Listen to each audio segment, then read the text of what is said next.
WordPress has two main types of content: posts and pages. Understanding the similarities and differences between them is important to create a well-organized site. So, what is the difference between a post and a page? Well, posts are what you expect to see anytime you visit a blog or a magazine or a news site. It's those frequently updated items that appear at the top of the front page and also in indexes. So anytime you publish an article or a news item or an opinion piece or an image or a video, it's usually a post. Posts are easy to identify because the most recent post always appears at the top and pushes the other posts down in a reverse chronological order. Posts are organized by date, author, categories and tags, and sometimes additional taxonomies like post formats. This makes it easy for a visitor to navigate your site because they can go in and sort the content based on either a span of dates, or by who wrote it, or a specific category term or tag or another taxonomy. Posts usually have comments and social media links, and this is what makes the social web and especially WordPress so powerful. In the past, communication on the web was usually one way. You would write content and publish it, and then other people would read that content. Now, because of comments and social links, when people read your content, they can provide more information. They can take part in the conversation by adding comments, and they can also share your content through social networks and then communicate with other people about the content on those social networks. Pages, on the other hand, are usually permanent information. Things like about pages or contact pages. Generally, you'll think of pages as things that inform the visitor about the site rather than the content of the site itself. Pages are organized in parent-child relationships. So you can have a parent page like an about page, and then you can have several child pages, maybe about each of the authors or other information about the site. You can usually identify parent-child relationships by looking at menus. If you have pages with parent-child relationships, you will find the parent page in the main menu, and then when you hover over that parent page, the drop-down will show you the child pages. You'll also see the parent-child relationships in indented sidebar menus. Speaking of menus, pages are usually made available through menus, and there's a good reason for that. Pages don't appear in the blog stream, so unless you provide an actual link to the page, there's no way of getting to it. And the usual place for providing links to pages are either in the main menu at the top of the site, in the sidebar menu, or in the footer. Finally, pages don't usually have comments. Now I say usually because in some cases you may want to add comments and maybe even social links to certain pages. And you can do that with WordPress because WordPress lets you do pretty much whatever you want to the content you publish. Now that you have a clear idea of the difference between posts and pages, you're ready to start learning how to use WordPress to create those posts and pages. Throughout the rest of this course, I will set up a demo site for myself as I show you how the different functions work within WordPress. And I want you to create your own demo content as you follow along. So when I create a post, you create a post. If I upload an image, you upload an image. If I add a video, you add a video, and so on.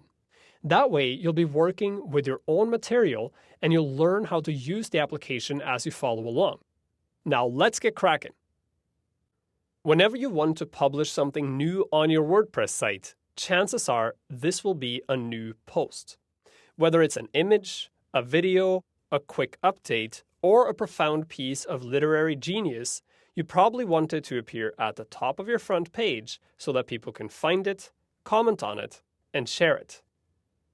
WordPress was originally built just to publish posts, and the post is still the core feature of the application.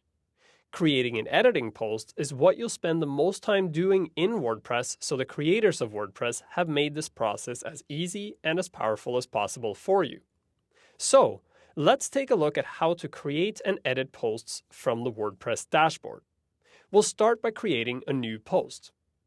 As I showed you previously, to create a new post in the WordPress dashboard, you either go to Posts, and select Add New, or you can go to the WordPress toolbar at any time, hover over New, and select Post. This takes you to the Add New Post window where you'll build out your post. And the first thing you need to do is give your post a title. It's actually really important that when you create new content in WordPress, you always give that content a title. Because when you come back and you look at the index of all your content, the only thing you'll see is the title. So if you don't give a post a title, you'll simply have an untitled post, and it'll be really hard to find the post you're looking for. So the first rule of thumb here is always give any post or any page or any media item a title so you can find it later. This post is going to be called Why We Take Pictures. And you'll notice the second I place my cursor anywhere else, WordPress does an autosave of my post. This means as I start typing out content here, WordPress will keep saving that content in increments, so if my internet connection breaks or my computer shuts down or something else happens, I won't lose the content I'm typing in. The text editor here works just like any other text editor. You simply type out some text,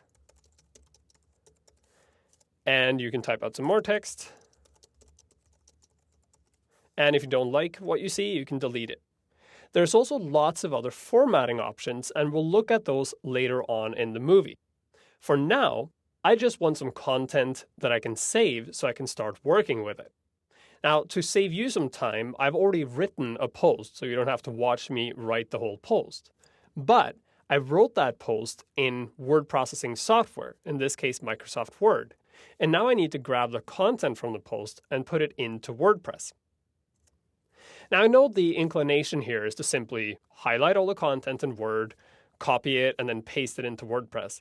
But that's not a really good idea, because if we look at the content in my Word document, you'll see there's some styling here. First of all the text has fonts. You see that the regular text has a sans serif font, and the title have a serif font. There's also size differences between them. And all this is styling. So if I were to copy this and just paste it into WordPress, I would also copy all the styling over into WordPress. I don't want to do that because this styling you see in the Word document is styling meant for Microsoft Word. When you put content on the web, you want to make sure that you have styling formatted for the web. So before I copy and paste this, I need to find a function that will help me strip off all the styling. And that function is hidden in what's known as the kitchen sink. The kitchen sink is this button here on the far right hand of the first row of buttons in your editor. When you click on it, you open a second row of buttons. My recommendation is to always click on the kitchen sink because you will always want to use the features here. To be frank, I don't know why it's always closed when you start off with WordPress because it's the first thing you should be clicking on. Now that we have the kitchen sink open, you'll see there are two clipboards here. You have paste as plain text and also paste from Word. I prefer to use paste as plain text because it gives me plain text to work with. You can try to experiment with paste as Word, but sometimes it doesn't work exactly the way you want it to. So here I want to paste in content from Word, so I'm going to use paste as plain text. I'll click on it. This opens a little modal window where I can paste in content from anywhere. So I'm going to go back to Word, highlight all the content I want to copy it, go back, and paste it in. It looks kind of weird now because all of this is now just plain text. And you'll note I keep this keep line breaks checked so that all my line breaks will display. And now all I have to do is click Insert. And my content is displayed inside my post. You'll also notice all the styling is gone, which is exactly what I want. Now that I have my content, I'm going to click Save Draft just to make sure that there's an actual save of my content. And then I'm going to click Preview. I can do that either in the Publish panel over here on the right-hand side, or because I just saved, I get a warning here at the top that says Preview Post. I can click on any of these links. The post will open in a separate tab or window, and here I can see the content I've created so far. We have the title, we have the date, my name, a link to leave a comment, and then the content itself. Now I have a post I can work with, But before we move on to more advanced options, let me show you a couple of more things. You'll remember from earlier in the course that within WordPress, you can always move all these panels around. Now, that doesn't apply to the title and content of a post, but it applies to everything else. You see the Publish panel, the Format panel, the categories and tags and featured image can all be moved around. And if I scroll to the top and open screen options, you'll see there are other options here too. Excerpt, Send Trackbacks, Custom Fields, Discussion, Slug, and Author. We'll look at all of these in greater detail later. Within the Edit window, there's an additional option. You'll see that by default, it's set to the Visual Editor, which shows you just the text as it will be displayed. But you also have a text editor, which will show you the HTML version of it. So as we start adding links or images, you'll see the actual code version of your content under text, while you'll see what it'll actually look like, or a facsimile of what it'll look like under Visual. Finally, if you feel like this edit window is too small, you can change its size. All you have to do is pull your mouse down to the bottom right-hand corner, and here you have a tab that allows you to increase or decrease the size of the edit window to fit with your preferences and your screen. Creating new posts is about as easy as it can get in WordPress. The key thing to remember here is that when you're working with WordPress, nothing is ever final. Anything can be edited, updated, deleted, and restored at any time. In WordPress, your posts are organized based on categories and tags.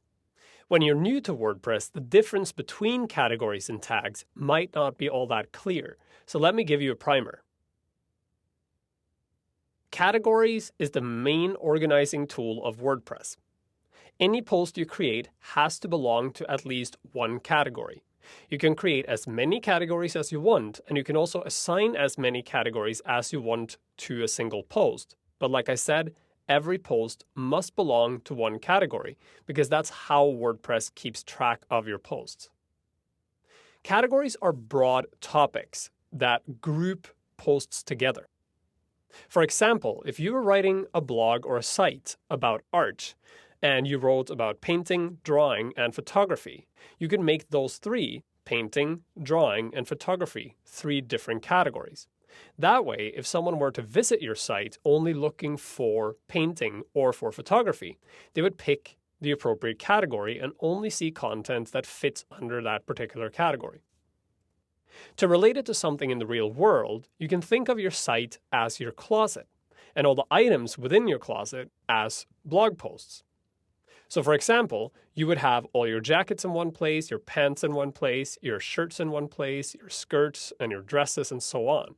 And these would be categories. You're looking for a jacket, you go to the jacket category. That way, all your items are easy to find and they're organized in a rational manner. This is also how you should categorize your post. You use categories to relate things to each other when they belong to the same group. In contrast, tags are associative organizing tools, and they're optional inside WordPress.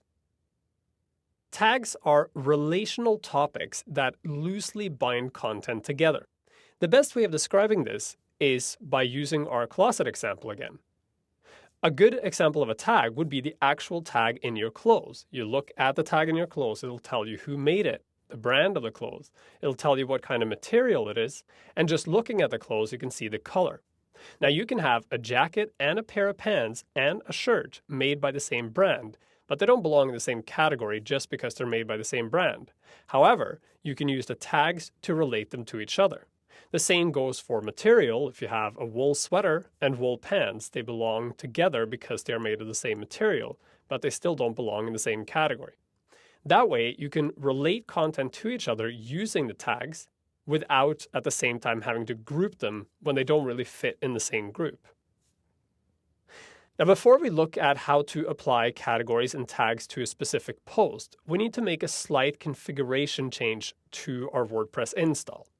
You see, if I go to my dashboard and then go to posts, you'll see a list of all the posts I have so far. We have the default Hello World post that was created by WordPress when it was installed, and we also have the draft posts that I created in the previous movie. You'll notice here that both of these posts are filed under the uncategorized category. This is a category WordPress created because we don't have a category yet, and WordPress is applying this category to any post that we don't categorize. Now, I don't like this category because it tells me nothing. It says uncategorized, which is very vague. So I want to create a new category and make that the default category for WordPress going forward. To do that, I'm going to go back to my menu under Posts and select Categories. And here I'll create a new category. I'll call it News. Scroll down, click Add New Category to create it. And now you see we have two categories. We have News and Uncategorized. Now I'm going to make News the new default category. So I'm going to go to Settings and Writing. And here under Default Post Category, I'm going to use the drop-down to change it to News. Scroll down, Save Changes. Now when I go back to my posts, you'll see my existing posts are still filed under Uncategorized. So I'm going to quickly edit these two posts to have the new category instead. If I hover over one of the posts, you'll see here it says Quick Edit. I'll select Quick Edit, and here you have your categories. So I'm going to switch to News, update this post, and do the same for Hello World. Quick Edit, switch to News, and update. But now I want to show you how you can apply categories and tags from inside the post editor. So let's go back to our draft post and scroll down a bit until you get to the categories section on the right-hand side here. Right now, you see that my category options are News and Uncategorized, but I can also create a new category if I want to. This post is about photography, so it would be rational to create a new category called Photography. So I'm going to click Add New Category and type in Photography and click Add New Category. My new photography category is now created and automatically applied to this post. Now I can choose if I want to turn News off, because I only want this to be photography, or if I want to keep it on. I can also create subcategories that are children of the parent categories if I want to. For instance, if I want to say something about what type of photography this is, in this case, this is about ideas, not actual photography, I can write in the name of my new category and then use this drop-down here to select the parent. So here I can select photography as the parent and click Add New Category. Now you see Ideas appears underneath photography, so it's related to it, meaning if we go to Ideas, you'll see all the content that's under photography and then under Ideas. That's how categories work. Now we can take a look at tags as well. You'll notice that there's a difference in how tags and categories are displayed. You'll notice that while the categories have checkboxes and appear in a hierarchical system where you have parent and child relationships, the tags are free-form text elements. And this is what's neat about tags. Here you can just type in what you think relates to this. You'll notice that in my article, I mentioned things like philosophy and VCR a lot. So it might be a good idea to add those as tags. So I can add them here. Philosophy, comma, that makes a new tag, and then VCR. And when I'm done adding my comma-separated list, I click Add. Now that I have the tags added, I can take them away again by clicking on the red X's here if I want to, and I can also add them back. Now because I took the tag away, I have to type it back in again.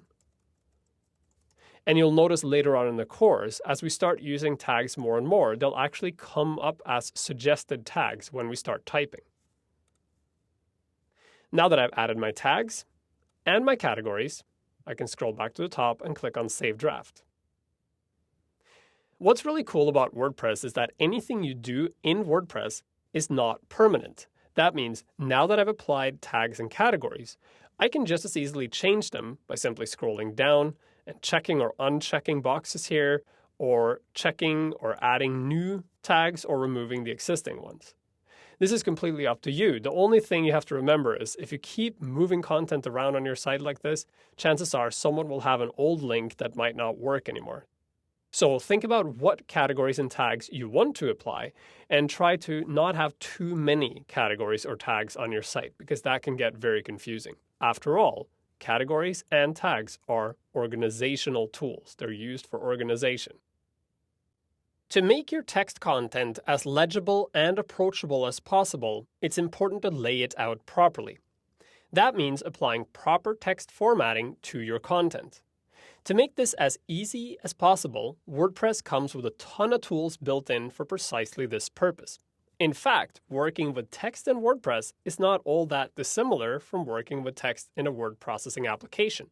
Just remember that all text formatting should be done within WordPress. Here I have the post I created earlier, and you should follow along with this. So if you don't already have a post to work with, I urge you to create a post right now so that you can use the same tools that I'm using. As you can see in my edit window, I have a set of tools at the top of the editor here. Normally you should see 2 rows of tools. If you only see 1 row like this, try clicking on the button at the far right-hand side that says Show Hide Kitchen Sink. This will open both rows of buttons. Now let's look at what styling options you have within these tools. Of course, you have the standard ones. If I highlight a word here, you can see you have bold, italicized, strike through, and also underline.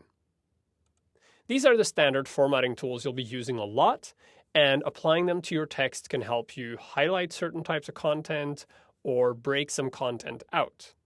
Most of these also have the standard shortcuts, so you'll see that bold, italicized, and strike through each have their own shortcuts. And it's important to note that WordPress also has the ability to undo and redo actions. So you'll see here, there's an undo button with the standard shortcut, and also a redo button with the standard shortcut. Exactly what those shortcuts are will be apparent when you hover your mouse over them, and it depends on what kind of platform you're using. In addition to these styling options, you also have the standard unordered list or bullet list and ordered list or numbered list. To apply these, you first need to create a new line and then click on whatever list you want. So I'll create an unordered bullet list, and here I can type in my list items.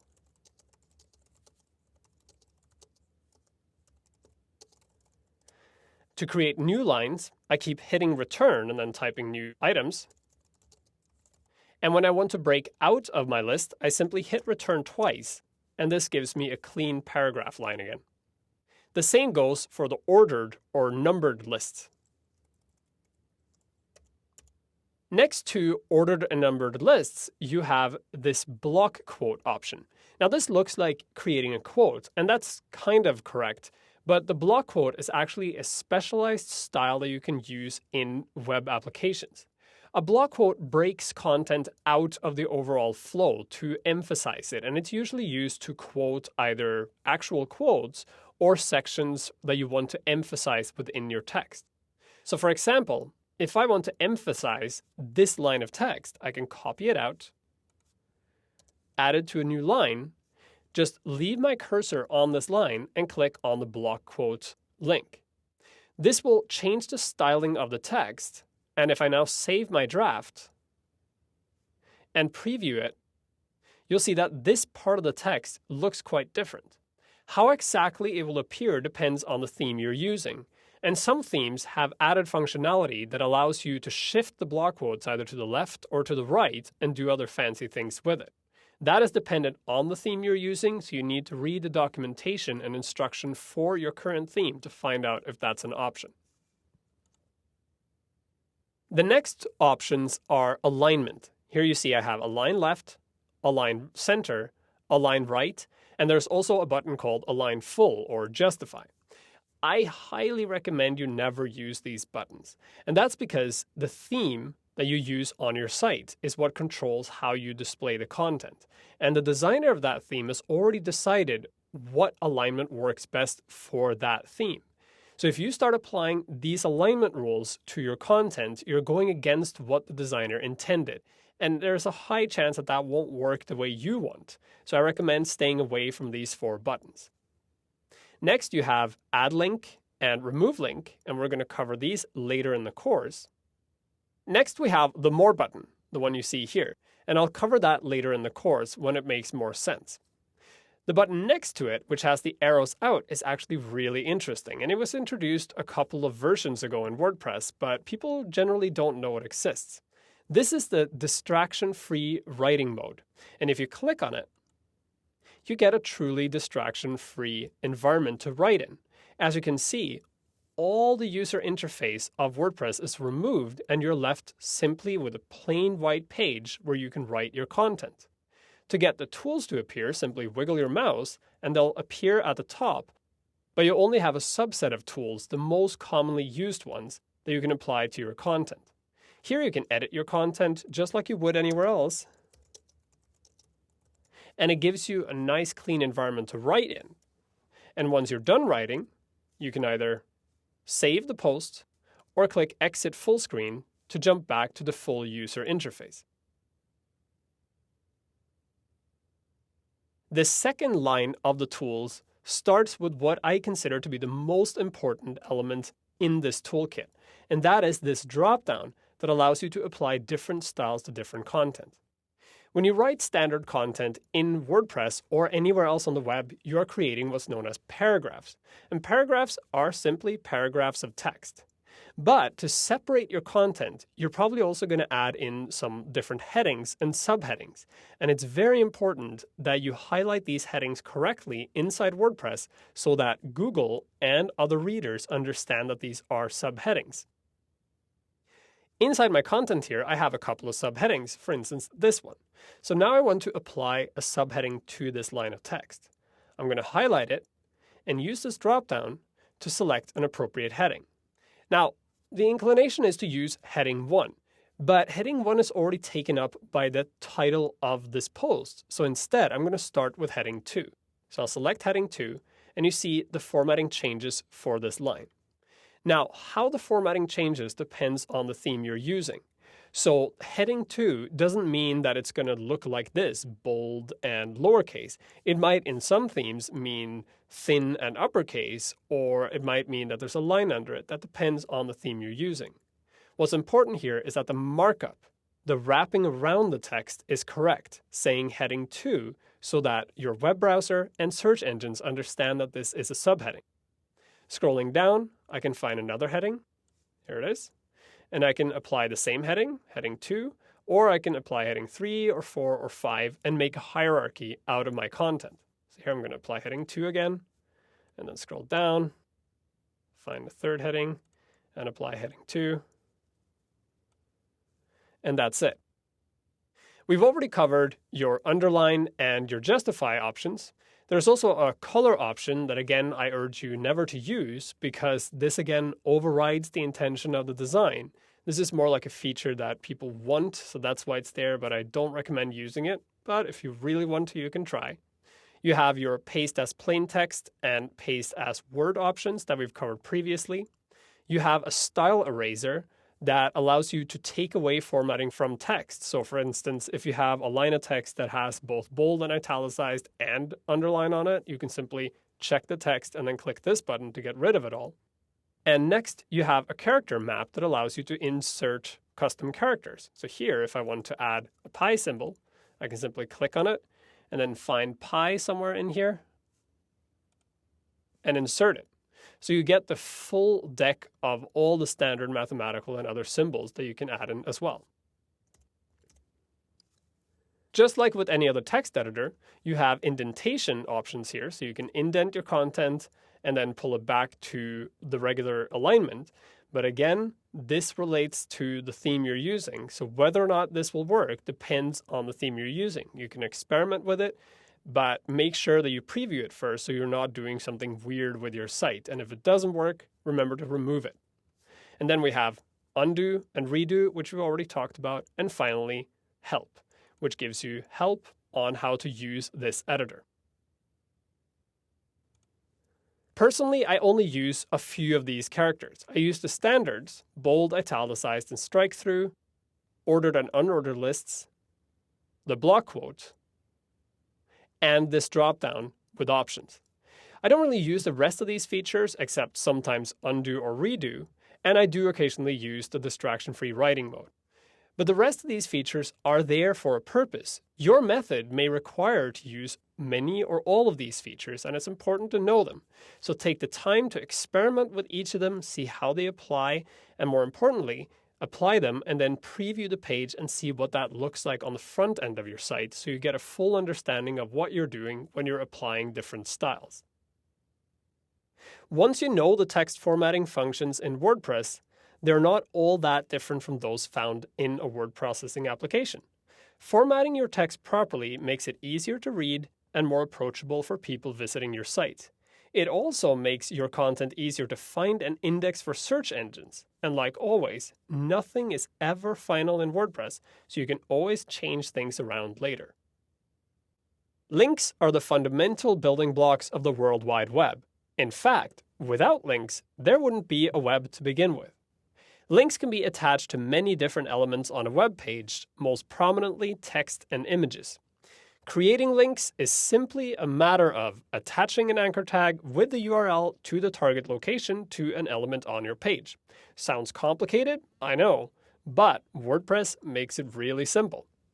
To start off, you need two elements: a link target URL, or in other words, the address to the page you want to link to, and the text or image you want to become a link to that address.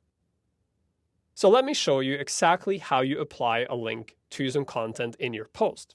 Here I have my post, and if I scroll down, I have this word here, university. And if you read the sentence, it says, "In a philosophy class during my university years, a student was commenting on the concept of time." So I want to make the text university link to my old university. So like I said, I need two elements. I need the text I want to become a link, which is this word, university, and I also need the target URL. So I'm going to go on the web here and find that URL, and I think it is www.uio.no. And it is. Now I'm going to go to the English version of this website. So here you have the English version of the website for the University of Oslo.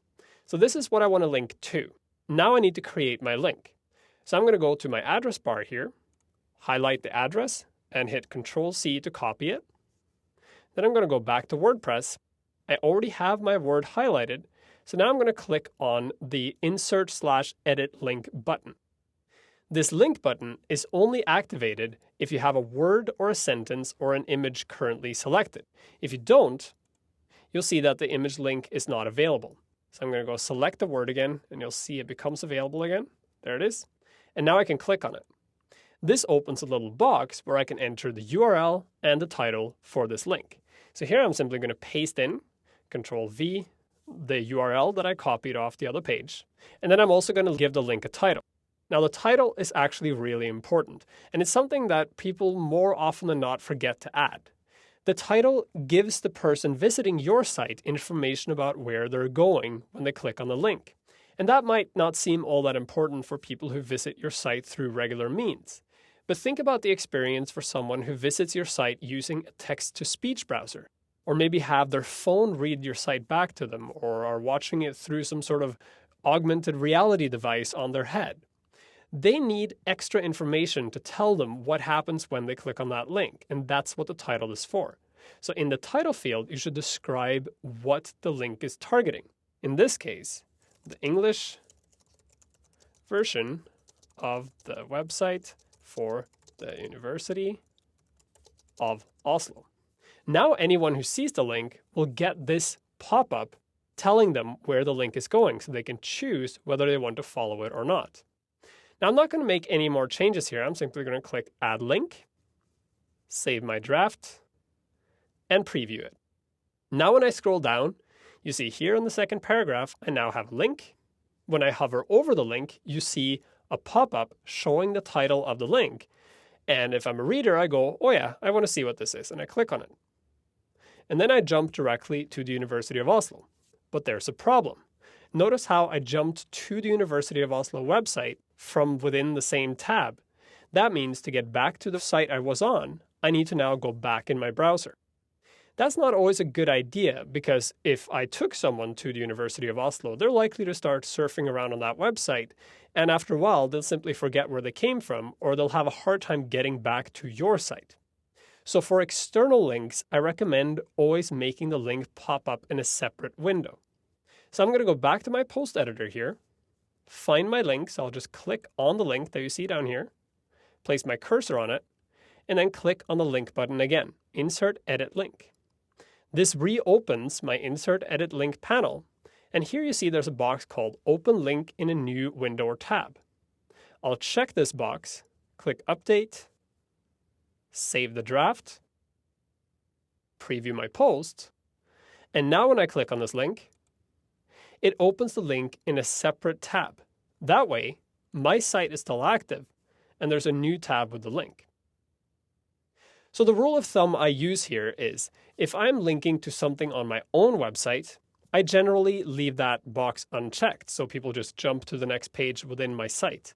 Whenever I'm linking out of my site, be that to someone else's site, or something that is not related directly to what's going on the page you're currently seeing, I always check the box to make it open in a separate tab. But what if you don't want the link to be there? Well, it's easy to remove. Simply place your cursor on the text or image you made into a link and click the Unlink button. This takes the link away, and now you don't have a link. There's one more thing I want to show you about the Add Link function. If I go back and highlight this word and click on the Add Link button again, you'll see here underneath Enter a Destination URL, you have another line that says or link to existing content. When I open this option, I get a list of all the content on my site, and I can use this list to link directly to other content on my site. So I don't have to go find the URL, I simply pick it here. So if I wanted to link to the Hello World page, for instance, I simply select it, click Add Link, and the link automatically appears. I can go back and edit it and change it to the sample page, and you see the URL changes as I do this. And then click Update again. If I had tens or hundreds or thousands of posts, it would be a bit hard to scroll through the list. And that's why you also have a search function where you can type in specifically what you're looking for, and only the posts or pages that match your search will appear. And this is also why it's so important that you always give your posts or pages proper titles, because when you start using search like this, you are searching through the titles of your posts and pages. Mastering the deceptively simple science of effective link use will greatly enhance the quality of your site and make it easier to navigate for your visitors. Now that you see how easy it is to make a link, start making links to provide your readers with further reading and relevant information. Images can add beauty, information, and context to the content on your site, and they can also be the focal point of posts and pages or even a gallery on your site. WordPress allows you to add images in many different ways and also allows you to manipulate those images once they're added into your content. So let's take a look first at how you can add images into an existing post and place it within the text of that post. Right now, I have this post, and though it looks nice from a typographic point of view, it doesn't have any interest factor. There are no images in here, and that's kind of weird because this article is about taking pictures. So I want to add in an image that has something to do with photography. To do so, the first thing I need to do is jump to the editor, and since I'm looking at the front end of the site and the post I want to edit, I'm simply going to click Edit Post here in the toolbar to jump directly to the editor. Now I need to add my image. So first, I'm going to try adding it at the very top of my post here. So I'm going to place my cursor at the very top and then add another line. And then I'm going to click the Add Media button. This opens my Insert Media panel. And from here, I can insert media into a post in several different ways. If I already have images or other media content on my site, they can be found in the media library. But right now, I don't have anything because I haven't uploaded any content yet. So therefore, there's nothing in my media library. I can also choose to upload new files directly from my computer, or I can insert files from a URL. So for now, we're going to look at uploading files. I can do that either by clicking Select Files and browsing for the file, or if I already have a folder open with the image, I can simply grab the image and just dump it in. The image now gets uploaded into WordPress, and now I have to append some information to the image before I do anything else. You'll see here on the right-hand side, you have attachment details. And it starts with title.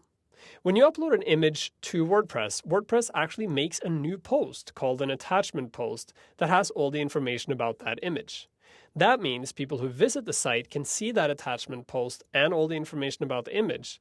And it also means if you need to use an image again later in your site, you can simply go here to the media library, make a search for the image in question, and then just use it again. So you don't have to re-upload an image every time you want to use it. Once it's uploaded into the system, you can use it anywhere you want. Of course, for you to be able to find your image, you have to make sure it has a title that you can recognize. So the first thing I'm going to do is give this image a proper title. Morton with a K1000. So that describes the image for me, so I know I can find it again if I need it. Next, I can set a caption if I want to. Now I'm going to use a caption in a little bit, but for now we're going to leave that blank and move on to the alternate text. The alternate text is the most ignored and most important feature of images on the web. The idea of the alternate text is if someone visits the site and don't see the image, either because there's something wrong or because they're using a browser that doesn't display images, like a text-to-speech browser or maybe a smartwatch or a glass or something like that, they need to get the information from the image, and that's the information that's displayed in the alternate text. The alternate text should be a description of the image. Now there's 3 rules that apply here. The first rule is, if the image has relevance to the content or has some information in it, the alternate text should be that information. So because this image has relevance, I'm going to describe it. If the image is a link pointing to somewhere else, the alternate text should tell the viewer where that link is pointing. So that's the same as the title for the link. If the image has absolutely no informational content and is purely for aesthetic purposes, then you can leave alternate text blank. That means there are very few cases where alternate text should be left blank. In almost every case, you should be describing the image. So remember that anytime you upload a new image to always add the alternate text. The description field, which comes next, is an optional field you can use if the image has a lot of information in it. Let's say, for example, the image is a graph, a mathematical graph, or a formula. You may want to communicate that in text form to the people visiting the site, and this description field is where that text would go. Now that we've added the information we need to the image, it's time to insert it into the content. And to do so, we need to go to the attachment display settings. To start off, we have to set the alignment of the image. You have 4 options here. Left, which aligns the image to the left with the text to the right. Center, which places the image on its own line with text above and below it. And right, which places the image on the right with the text on the left. The 4th option, none, places the image in line with the rest of the text. And it's an option I do not encourage you to use because it produces some very weird results sometimes. So generally use left, center, or right. I'm going to use center for now. Then you can choose where you want the image to link to. By default, WordPress wants any image to be a link to the original image, which is the media file. But you can change this to either be the attachment page, which is the page for the image that has all the information about the image. You can also set it to a custom URL, meaning you can put in any URL you want and make the image point anywhere you want. If you do this, remember to change the alternate text to describe the target of the URL, or you can change it to none. So I'm going to change it to none. Finally, you get to choose what size you want this image to appear as. And this is kind of interesting the first time you see it. When you upload an image into WordPress, WordPress makes a series of different versions of that image for you to use. So even though I uploaded a large image, WordPress created a thumbnail for me and a medium size. And had my original image been big enough, I would also have had a full size. So I'd have a full 4 different versions of the image to choose from when I insert it. So here you can choose the size that is appropriate to your content. I'm going to use the medium size, 300 by 225, and click Insert into Post. Now in my editor, you can see the image appear, and I can click Save Draft, go back to my toolbar and click View Post. And now I can see my post with the image. And immediately I see I put the image in the wrong place. I want the image to appear on the right-hand side next to the text instead. To do so, I can simply go back and edit my post, And then I need to edit the image. So I'll click on the image and click on Edit Image. And this brings me to a new image editor. And from here, I can now realign the image. So I'm going to click right. You can see in the preview, this aligns my image to the right. And then I click Update. Now you see my image floating to the right, and the text here is to the left. And because I made a paragraph earlier, I'm going to go to the top here and hit backspace once to shift the text all the way up to the top. I also want to add a caption to my image, so I'm going to click on the image again, click on Edit Image, and then add a caption in the caption field, and click Update. And the preview will show you the caption right here. And if I like it, I can click Save Draft, and then we view post again to see what that looks like. Now you see my image is floating to the right with my text to the left, and you can see the caption. Looking at this, I realize I should really put this image down on the second paragraph. To do that, I need to do a little trick. So I'm going to go back into Edit Post here, and then you'd think that I could now just take the image, click on it, and just drag it somewhere else, but I can't. That's because of this caption. And I could go into the details about what this happens, but suffice it to say, you can't move an image that has caption on it. To move this image, I actually have to remove the caption first, so follow along here. I click on the image, go to Edit Image. Then I go and find my caption, and I'll cut it out. So I'll use Control-X to just cut it out. Now I can update the image and grab it and move it around. Scroll down here a bit. So I'm going to grab the image and move it down to the second paragraph. Now that the image is where I want it to be, I'll click on it again, go back to Edit, go back to Caption, and paste the caption back in. Update the post, save the draft, and view the post. And now my image appears down here in the second paragraph with the same caption. As you can see, adding images to your posts is a relatively simple procedure. And as with everything else in WordPress, it's extremely flexible and nothing is ever permanent. Add a picture, see if it works the way you want it to. If it doesn't, go back and change it. Just remember to always preview what you've done on the front end of your site so you know everything appears the way it's supposed to. In the previous movie, I showed you how to add a single image with a caption into the content of a post. And you can use this technique to add multiple images throughout any post or page in WordPress. But that's not the only way you can add images. You can also add image galleries to posts or pages so that people can see a list of thumbnails and then go and look at each of the images individually. WordPress has an easy way of creating these simple image galleries based on the images that you've uploaded to your post. Now, when I say simple, I really mean simple. There's not a lot of functionality and you don't have a lot of control. But if you're looking to make an image gallery, it doesn't get any easier than this. So I have a group of images here, and I want to add some of these into my post as a gallery. To do so, I first need to go back to my post editor. So I'm going to click Edit Post. And just like when I wanted to place my regular image, I have to figure out where I want this gallery to appear. So I'm going to scroll down here so you can see the full editor. And I want to place the gallery at the very bottom. So I'm going to place my cursor at the very bottom. And just like before, I'm going to click Add Media to create my new gallery. Now I need to upload all the images I want to use in the gallery. So first I'm going to click on Create Gallery, and then I'm going to click on Upload Files. And here again, I can select the files, or if I want to, I can go to my folder and select the files I want to upload. So I'm going to just pick some images here and drag and drop them.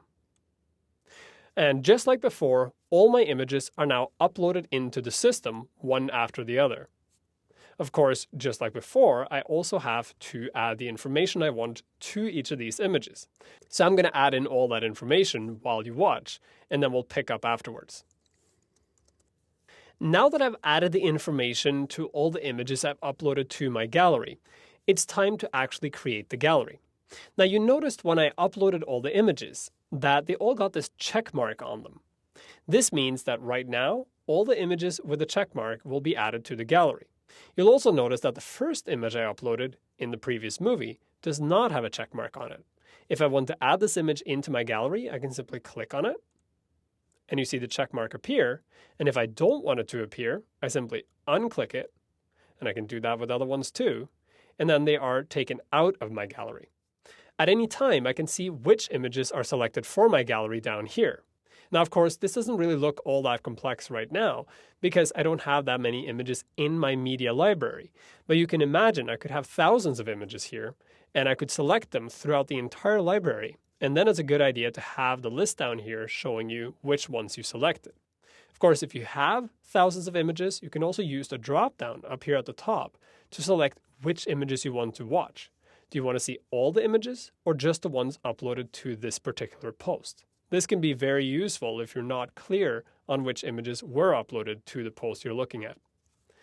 Once you have the images you want selected, click on Create a New Gallery. This takes you to a new page, and from here, you can drag and drop the order of the images to reorganize them. And you can also edit elements like image captioning. So here I can call it mailboxes, grapes, reflections, walls, battery, and precarious. If I want to, I can also reverse the order of all my images. That's particularly useful if you have a lot of images and you just quickly want to reverse them. This is very useful if you want to quickly reverse the order if you have a lot of images in your gallery. When you're done with setting it up, it's time to set the gallery settings. Here you can choose where you want to link each of the images, and you see the default setting here is attachment page. This means if someone clicks on the thumbnail for the image, they jump to the attachment page for that image, and then they can use the attachment page to navigate to the next one, and the next one, and the next one. Now, if you have a plugin in place that displays your image galleries in a slideshow or in a lightbox, you may want to change that setting to media file. That way, the images will actually display in the lightbox or slideshow instead of going to the attachment page. We'll look at that option later on in the course, so for now I'm going to leave it at attachment page.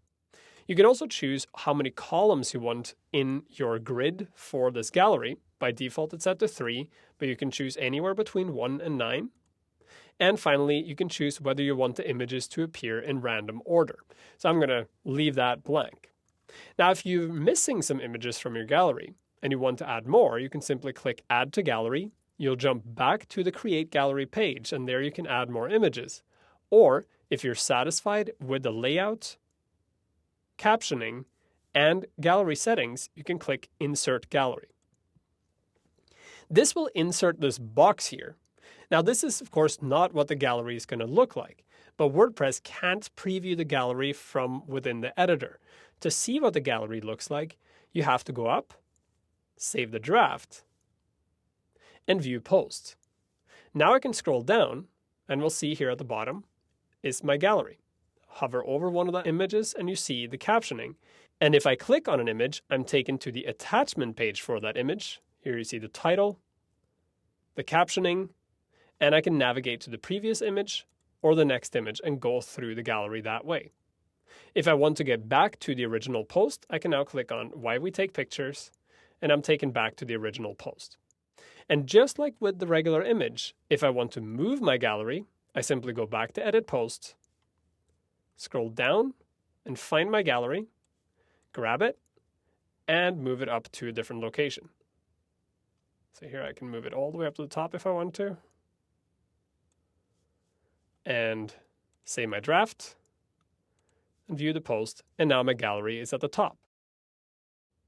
So far, you've seen how we can add single images into the content of your post, and also how you can add an image gallery to a post or page. But there's a third way you can add images to your posts or pages within WordPress. It's called the featured image option or post thumbnail option. And it's actually a really cool feature that allows you to associate one image from within your post or page with that page so that it can be displayed in index pages or other places on the site. And as you'll see later on in the course, this can be very powerful if your theme supports it properly. The current theme I'm using, the 2014 theme, supports featured images, meaning I can associate one of my images with this post in a different way so that it displays separately from the rest of the content. To show you what I'm talking about, I'm going to leave this window open, and then I'm going to right-click on Edit Post and open it in a separate tab. And then I'm going to add a featured image to this post. The featured image function is found at the bottom of your right-hand toolbar here under Featured Image. If you don't see it, go up to Screen Options and find Featured Image and toggle it on. To set a featured image, simply click on Set Featured Image, and this opens your media library. From here, you can select any image you've uploaded to the site to use as the featured image. In this case, I'm going to use this image of an A1 camera as my featured image, so I'll select it and click Set Featured Image. Now you'll see the image appear down here in the Featured Image section. And I can scroll up, save my draft, and then click View Post to open the post again. Now you can see something dramatic happened here. The featured image that I just assigned is displayed at the very top of my post in a very large format above the rest of the content. You see the content appears down here and the featured image is at the top. If we look at what the post used to look like, there was no featured image at the top. So here you can see what I mean when I say the image is associated with the post but pulled out of the context. The theme decides where the featured image appears. In the case of the 2014 theme, the featured image appears right here above the title of the post. And once I publish this post, you'll see this featured image appear at the top of the front page of the site. And if I use a featured content slider or featured content grid, it'll also appear alongside the title of the post in those features. But that's something we'll look at later in the course. For now, just remember that the featured image function allows you to append an image to a post in such a way that it can be called in outside of the context of the post itself. It's a very cool feature, and it's one that I urge you to use if your theme supports it. In addition to uploading your images to WordPress itself, you can place images and other media content like audio and video from other sites into your posts and pages. This is because images and other media elements are either replaced elements or embedded elements. They don't actually live on your page, but are gathered in from a URL and placed there. So essentially what happens is, when you see an image like this on a website, what you're actually seeing is a hole that's been cut in the website, and then there's a reference link inside the code of the website saying, there's an image over there in that folder, put it in this hole and fill it out. That also means you don't have to put an image from your site into that hole. You can go anywhere on the web and grab any image and place it into your site, and it'll work perfectly, in theory. The problem is, just because you can do something technically doesn't mean you have the legal right to do it in all cases. So let's first look at how you would get images from other sources and put them into your site, and then briefly address when and if that's acceptable. Right now, I want to place an image that I found on Flickr, this one of me cleaning one of my lenses, into this post. So I've moved things around a bit, so I now have my gallery at the bottom, and I want to place that image here in the third paragraph. So just like before, to add a new image into my post, I first need to click on Edit Post to go to my post. I'll scroll down to where I want the image to appear and place my cursor, and then click Add Media. So all of this is the same we've done before. The difference is, instead of uploading a file, I'm going to go to Insert from URL. Here I can place the URL to the image and then insert the image from there. So now I need to go back to Flickr to find the image I want. This is the image I want. And I already own the rights to this image, so I'm okay to place it on my site. So now I'm going to go to this button here to More Actions and look at Download/all sizes. Here I need to find the size of image I want. So I'm going to pick the medium version, which is 500 by 333. I'm going to right-click on the image and copy the image URL. Now I can go back to WordPress and paste in the image URL. You see the image appear here. And then I have to say explicitly that this image came from Flickr. That's because when you use an image from Flickr, you have to follow the correct procedure. And the correct procedure states, A, you have to credit Flickr and the photographer, and B, the image has to link back to the original image page on Flickr. So first, I'm going to credit Flickr and the photographer in the caption.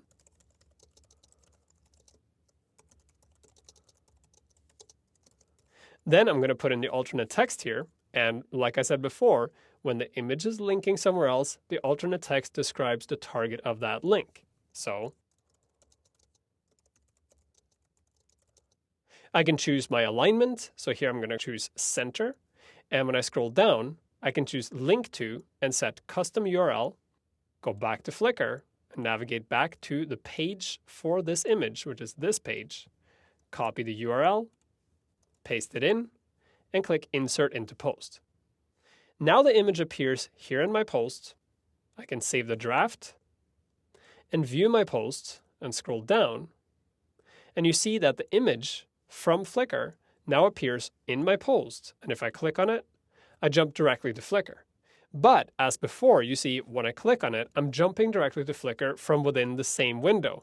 So now I'm going to go back and edit the link that was wrapped around this image. So I'll click Edit Post, scroll down and find the image, click on it, go edit the link, just like we did with the text link, and check Open Link in New Window/Tab.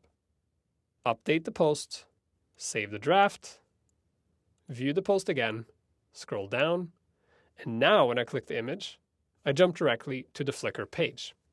Now the image works, and it looks like it's part of my post. The only thing that's indicating it's not is the captioning telling you that the photo is from Flickr. Now there's one important thing to remember when you use images from other sources. You'll remember previously when I was in Edit Post, and I wanted to reuse an image, say I wanted to use it for a gallery, or I wanted to use it as a featured image, I could simply go to the media selector here. So if I click on Add Media and go to Media Library, you see all the images I uploaded. But you'll notice you don't see this image that I pulled in from Flickr. That's because WordPress doesn't own that image. That image sits on the Flickr server, so WordPress does not have access to it. That means you can't use an external image as a featured image on your site. If you want to use an image as a featured image, you have to first upload it to WordPress. Now I mentioned there are some rules that surround using images you find on the web. The rules are actually quite simple. You can only use an image that you either own or that you have explicit written permission from the publisher to use. In most cases, when you find an image on the web, you cannot use it. Even if it appears on another website, it is not available for you to use because you don't own the rights to it. The best way of finding out if you can use an image is simply contacting the photographer. Now, there are some services like Flickr that will have extra licensing agreements that you can access that will allow you to use certain images. For example, this image is released under a Creative Commons license that allows you to use it on your site. The way I know that is because when I go to the More action and look at all sizes, you see at the very top here it says License, some rights reserved. And if I click on the link to that license, I go directly to the Creative Commons page that tells me what I can and cannot do with this image. It says, you are free to share, copy, and redistribute the material in any medium or format. The licensor cannot revoke these freedoms as long as you follow the license terms. To use the image, you need to give attribution, meaning proper credit to the person who took the image. You cannot use the image to earn money, and you can't use derivatives from the image. Different images you find on Flickr will have different Creative Commons licenses to it, and some of them will have copyrights to them, so you can't use them for anything. So if you find a Flickr image, make sure it has a Creative Commons license that matches with your use scenario, and then use it appropriately. And if you're ever in doubt and you find an image on the web you want to use, contact the image owner. Not the owner of the site that has the image on it, actual photographer of the image. And that way you'll know whether or not you can use it. Adding images to the content on your site can greatly enhance the content, both with beauty, with information, and with context. But images are just one type of media content that you can add in. The web is full of great content you can link to or pull into your site to add further usability and more information.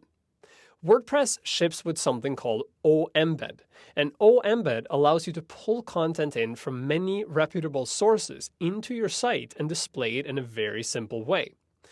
This allows you to add extra media content to your pages and also allows you to publish content in different places on the web, let's say on YouTube or Twitter or Facebook or other places, and then pull that content into your own blog when you want to.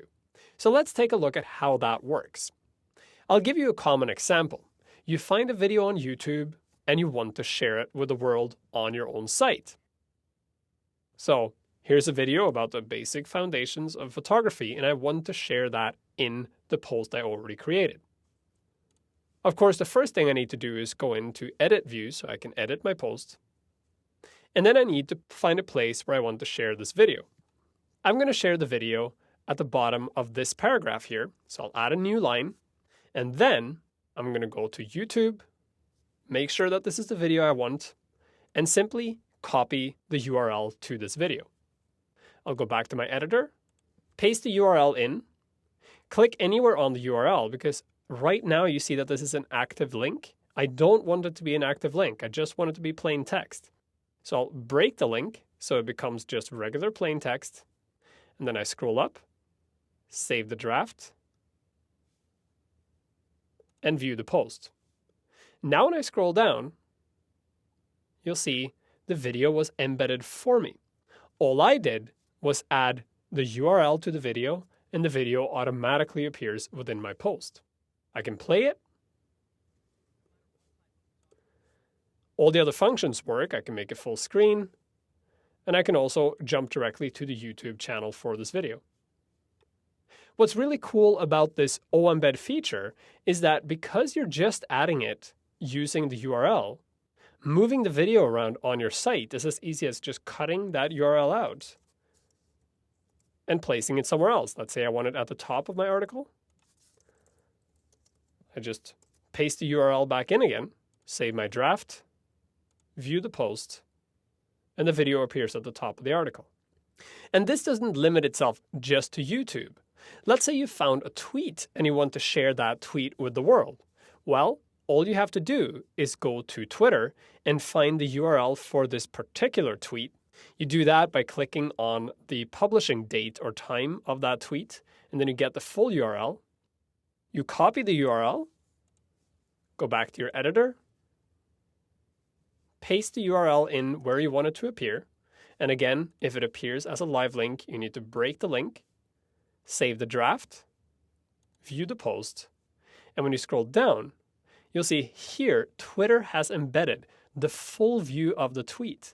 This includes the border around it, the face of the person who made the tweet, a follow button to that person. You can even respond to the tweet, retweet it, or favorite it. This is the power of O-Embed. It allows the content owner, say Twitter or YouTube or Vimeo or a bunch of other services, to control the display of the content. All you have to do is link to it and it displays the way they decide inside your content. Of course, it also means if Twitter is down or YouTube is down or the video is removed, the thing that you link to disappears off your site. But all that's left is just the URL, so it's not like you have a bunch of broken code on your site. This is an extremely powerful service, and more online services are including O-Embed, and as those services become available, those O-Embed services are built into newer versions of WordPress. So when you find media content that you want to share, try to see if O-Embed supports it simply by copying the URL, pasting it into your content, and making sure it's not a link. Chances are it'll display properly in your content without you having to do any more work. As I've been going through all the features of this edit post window and shown you how you can create a new post in WordPress and also how you can edit that post later, I've made countless revisions to my post.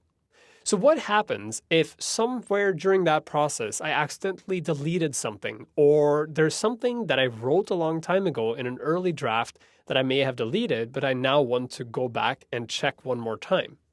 Well, WordPress has you covered. Anytime the current post is saved, WordPress also saves the previous versions of that post.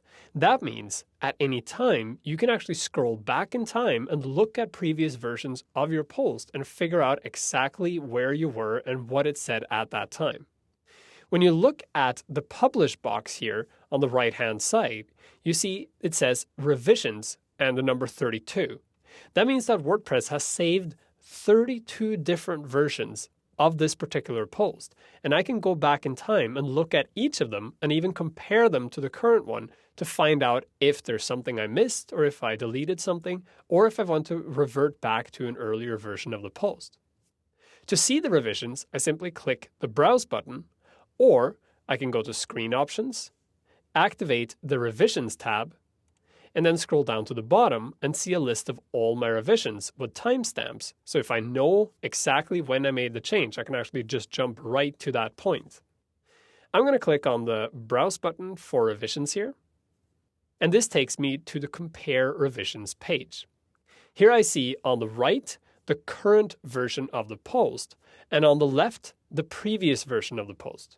By default, what you're seeing right now is the most current version and then the one that was right before. And you can use this toggle here to go back in time. So here I keep skipping back in time and seeing earlier and earlier versions. The color coding here is quite simple. On the green side here, you see what is currently present. And on the red side, you see the same content, but where it was before. The light green here highlights the same content as the light red, whereas the dark green highlights content that is new in the more recent version. And if there was dark red on the other side, it would highlight content that has been removed. But this is just comparing the current version to the previous one, or whatever version you select from the directly previous one. This window also allows you to compare the current version to any other version that you've had of this post. Simply click the Compare Any Two Versions box here, and you can move these two sliders independently. So you can, for instance, look at the original version of the article and the current one. When you scroll down, you'll see pretty much everything has changed. Or you can scroll both of them back and forth until you find a comparison that makes sense to you.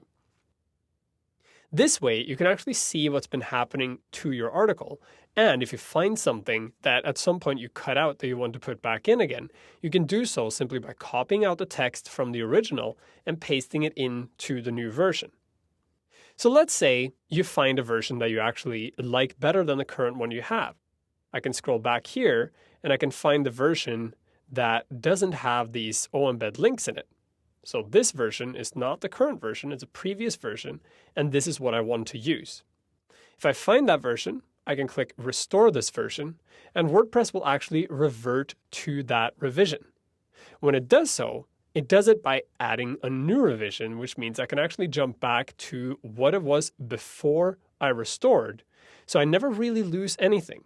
And if I made a mistake, I can right away click on Restore the Backup, and I'll jump back to the previous version I had. This feature is extremely powerful when something bad happens. I've had occasions where I've written a long article and then somehow managed to delete a paragraph or an entire section of the article and didn't notice. I can then go back in time and find that original section. It's also tremendously valuable if multiple people are working on the same post at the same time, because you can see if people have made changes to it. Even if you can't really just scan the article and see the changes, you can go into the revision view and really see what changes have been made, and then you can decide whether or not you like those changes or not. Of course, this is a pretty advanced feature, and in most cases you won't need to use it, but it's good to know it's there for when things go wrong. If you've been following this course from the beginning, you should now have a complete draft post ready to be published. It has a title, there's text content, there's styling, there may be some links and images in the post, and you've categorized and tagged the post and added a featured image. Now it's time to make this post public so other people can see it, because right now, if you go to the front end of your website, you see that the only thing on your website is the Hello World post, which came standard with WordPress. Your post only becomes public when you publish it, and publishing both posts and pages is done in the Publish panel in the top right-hand corner. We've already used some of the features within the Publish panel: Save Draft, Saves Draft, Preview, Previews, and we took a look at the Revisions panel to see how we could go back in time and look at previous versions of this post. Now we can take a look at the other features here. Starting at the top, you have Status, and this allows you to change the current status of the post. Right now it's set to draft. I can also change it to pending review, so if I had multiple authors and I wanted someone else to look at it, or if an author was signed up for my site but did not have publishing privileges, she would submit a post for review, and then someone with publishing privileges would then approve it and publish it. Next, you have Visibility. Visibility is split between public, which means the post is public and anyone can see it, password protected, where you enter a password and then people are prompted to enter a password to be able to see the content, or private, meaning only people with login access to the site will be able to read the post. Which one you choose here depends on what type of content you're publishing. Regularly, it should be public, but in some cases you may want to password protect content, or you may even want to make it private if you're publishing information that only pertains to a small group, maybe a company or an organization, or even your family. If you choose public, you have an extra option here called Stick this post to the front page. This function, when checked, will cause this post to stick to the top of your front page no matter what other content is published afterwards. Because WordPress is technically blogging software, meaning anytime you publish a new post, it appears at the top of your front page and pushes everything else down.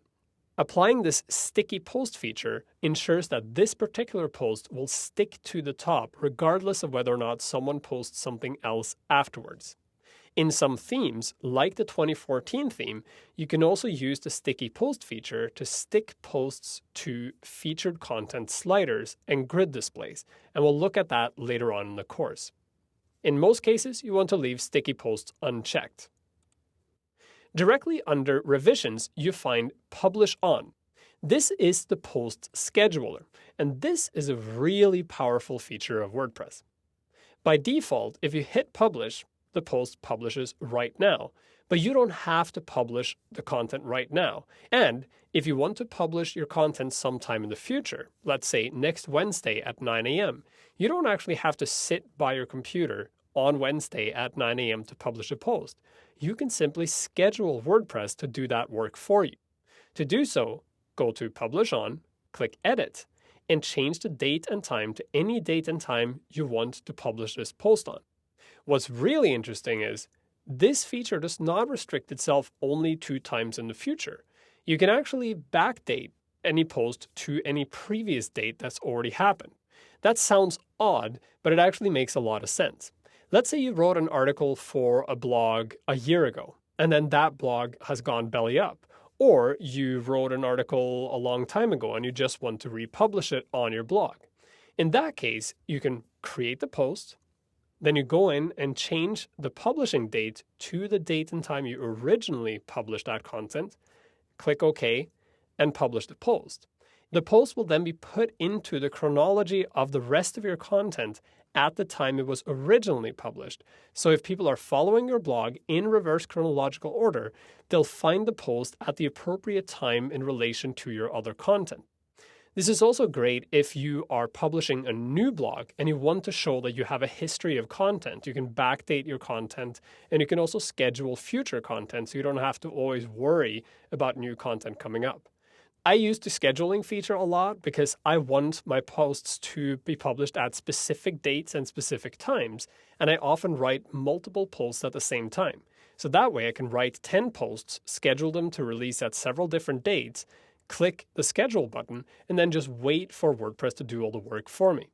If I choose to change the dates here, you'll see the publish button change to a schedule button. So if I go in here and I change it to tomorrow, for instance, and click OK, you'll see publish turn to schedule. And if I click schedule now, WordPress will start the countdown until this post goes live. If I don't want to do that, I can go back and change it to today's date, click OK, and it changes back to publish.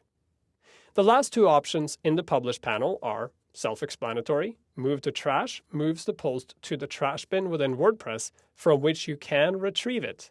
It does not delete it permanently. And the publish button publishes the post. So right now, this is what the front page of my site looks like. I'll reload it just to show you I'm not cheating. So this is the front page of a default install of WordPress when nothing new has been published. All you have is the Hello World post that came with WordPress. Now I can go to my post, click the publish button. My post has been published. I can go and reload the front page. And here we have our first post displayed on the front page and directly under it, the next post. Now that the post has been published, I can still edit anything I want to within the post. I can change my categories around, edit the text, and I can also change the status from published back to draft if I want to pull it back off the site again. Let's say I made a huge mistake and I need to retract it. Now here's just a short word on revisions. If you publish a post and then decide to change it later, make sure you leave a note about what you changed at the bottom of your post so that when people come to your post, they don't go, hey, what happened to that stuff I read earlier? I thought it said something about something and now it's not saying that. Because when you're posting content, you are really publishing content to the world and you want to be sincere about what you're doing. So if you make edits, make sure to take notes so people know what you edited. Now that you've published your first blog post, it's time to take a look at some features that only apply to published posts. If you look here on my front page, I have my original article that I wrote. You see it's nice and long. And then I've added some additional articles just to flesh out my site. So you see here I like to write really long content for my blog. And as you can tell, the user experience of visiting a site like this is not all that great because to get to the next piece of content, you have to scroll really far. So if I'm not looking for the first couple of articles, I have to really scroll far down on the page to get to where I want to go. To avoid this problem, WordPress has something called the More tag. The More tag allows you to truncate posts on the index pages so that they only display a short part of the content, and then when you click on Read More, you get the full article. So let me show you how that works. If I go to this single post and click Edit Posts, I can place the More tag anywhere I want within my content. So let's say I want the separation to be right here under the first paragraph.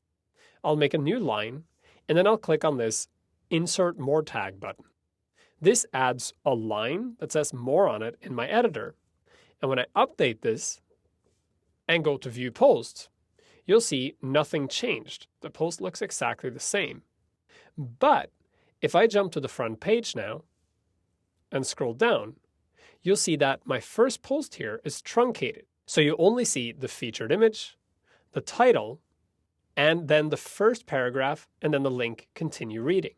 When you click on Continue Reading, you jump directly to the next paragraph within the post, and you can continue reading from where you left off on the front page. Doing this to all of the posts on my site will make it much easier to scroll through the front page. And it's done exactly like I showed you. I'll go to my dashboard, go to Posts and All Posts. Here I'll open the next post, go down to where I want the truncation to happen, click on the More tag, update the post. Go to All Posts again, go to the next post and see, well, it's pretty short, so I'm going to leave that one alone. And then go to the third one, scroll down to here, and add the More tag.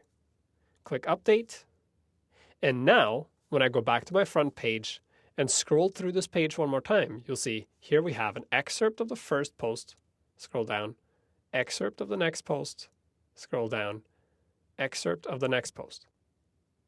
So this is a very easy way of truncating the front page and making it easier to find the content on your site without having to scroll and scroll and scroll past all the content every time you get to a new post. Now, in addition to the More tag, you can also take things further by using a custom excerpt, but this only works on some themes. The current theme I'm using does not support custom excerpts, so it won't work, but I'll still show you how it works for other themes. So if I again go into my post here, click on Edit Post, and then go up to Screen Options, I can select an option called Excerpt. The excerpt appears directly underneath my editor, and here I can place a custom excerpt that's a short version of the content on my site. So instead of displaying the first paragraph of the blog post, which might not make much sense on its own, you can write a custom excerpt that explains exactly what's going on in this blog post. But like I said, not all themes support the custom excerpt. So for example, the current theme I'm using, 2014, does not display this information anywhere, so there's little point in putting it in. However, if you use a different theme, like the theme I'm running on my blog, which is called Anaximander, which you can get if you watch the Building Responsive Themes course right here in the lynda.com library, I use custom excerpts. So for each of these posts that you see on the front page, the text down here is not the text from the post itself, but rather a custom excerpt that I put in specifically to display on the front page. Before we move on to other elements within the WordPress admin panel, there's one last thing about the post editor that I want to draw your attention to. It's called Post Formats, and it's a fairly new addition to WordPress. Post formats are a way of categorizing your content based on what's actually within each post. So it's not like categories in that you can define your post formats yourself. WordPress ships with a set of predefined post formats that have to do with the actual format of your content. And you can apply these formats to individual blog posts. When you apply a post format, the display of that post may change depending on what theme you're using. Some themes support all post formats and dramatically change the behavior of posts with specific post formats. Other themes only make minor changes, and some themes don't support post formats at all. To show you how post formats work within the 2014 theme, I'm going to give you a couple of examples here. I've created a post called Post Formats Example, and all it contains is this one sentence of text. This is what this post displays like on the front page if the standard post format is applied. Now I'm going to edit this post, and I'll do it in a separate tab so you can see how it changes. And I'm going to change the post format. Post formats appear on the right-hand side directly under the Publish panel. If you don't see this panel, go to Screen Options, find Format, and check it, and it should display directly under the Publish panel. Here you see, in addition to Standard, we also have a post format called Aside. This is basically a status update like what you would see on Facebook or Google+. You have a post format for image, one for video, one for audio, one for a quote, one for a link, and one for gallery. So let me first change the status of this post to Aside and see what happens. I'll update my post. And this is what it looked like before. And now when I reload it, you'll see my title disappeared, so I only see the status. And I also got a new icon here that says Aside. So that's all that happens when you use the Aside post format. The Aside displays on the front page, and you get a link to all the other asides on the site. But there's no title for this aside, and the only way to get to the aside itself is by clicking on the publishing date. Now I can go and change the post format to image instead.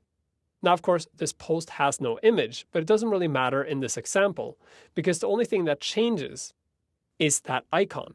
You now see it says image in addition to the other information. If you scroll down, you'll see that the regular standard post format does not have any information in front of the date.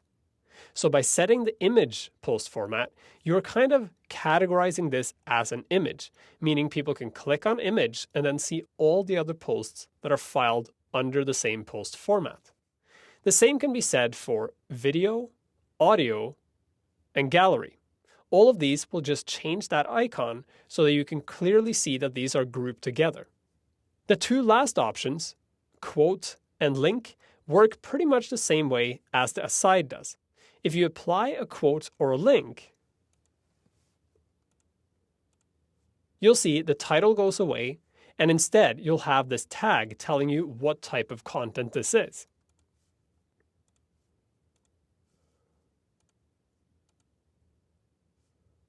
This post formats feature is extremely theme dependent. So like I said earlier, depending on what theme you're using, the way the post formats are displayed will change dramatically. The 2014 theme doesn't really change the display of the content in the post themselves with post formats. However, it does ship with a custom widget that can be set to only display links, or only display quotes, or only display images, and so on in your sidebars. And we'll look at that later in the course. If you want to see a theme that really utilizes post formats in a very cool way, you should go check out the Start with a Theme course for the 2013 theme, which also ships with the new version of WordPress. Because the 2013 theme really uses post formats extensively and changes the behavior of the content depending on what post format you choose.